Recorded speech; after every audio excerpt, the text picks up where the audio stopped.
चला 1 वर्ष झालेलं आहे महायुती सरकारला. भले ठीक आहे विकास केलेला असला तरी संघर्षसुद्धा तेवढा दिसून येतोय आणि महाविकास आघाडी जी सध्या अडगळीतच पडली थोडक्यामध्ये असं आपण म्हणूया, तिला काहीतरी सूर येईल. मुख्यमंत्री देवेंद्र फडणवीस स्वतः आज पत्रकार परिषदेत सांगताना माध्यमांना बोलताना सांगितलं की मला भरपूर कामं करायची आहेत. 1 वर्षाचा काळ हा ठीक आहे पण खूप मोठा नाहीये, मला झोप लागत नाही असं स्वतः सांगितलंय. त्यामुळे आपणही खूप समाधानी होऊ नये सरकारच्या कामगिरीवर. एकंदरीत माझं असं म्हणणं आहे की ज्यावेळेस मुख्यमंत्री स्वतः सुद्धा समाधानी नाहीयेत की समाधानी नाहीये त्याचा अर्थ ते असं म्हणतात की अजून भरपूर काम करायचे आणि कामांच्या बाबतीत समाधानी असण्याचं काही कारण नाही. अजून आपली ती ही असली पाहिजे की अपेक्षा त्यांचा प्रयत्न असतो की महाराष्ट्राचा विकास हे सस्टेनेबल झाला पाहिजे. बरोबर. म्हणजे काय म्हणू आपण त्याला की शाश्वत विकास झाला पाहिजे.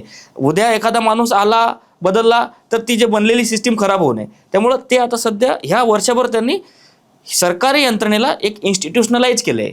म्हणजे एखादा अधिकारी बदलला तर पण ती सिस्टीम तिथं राहिली पाहिजे, ते नियम तिथं राहिले पाहिजे. अधिकारी बदलला, दुसरा अधिकारी आला, दिलेल्या नियमावर ते काम पुढं झालं पाहिजे.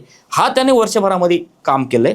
सरकारी यंत्रणेला दिशा देण्याचा, एक मजबूत करण्याचा, इन्स्टिट्यूशनलाइज करण्याचा त्यांनी त्या ठिकाणी प्रयत्न केला हे आपल्याला ठामपणे सांगावं लागेल. नक्कीच बघूया. आता 1 वर्ष तर झालेलं आहे, अजून 4 वर्ष बाकी आहेत.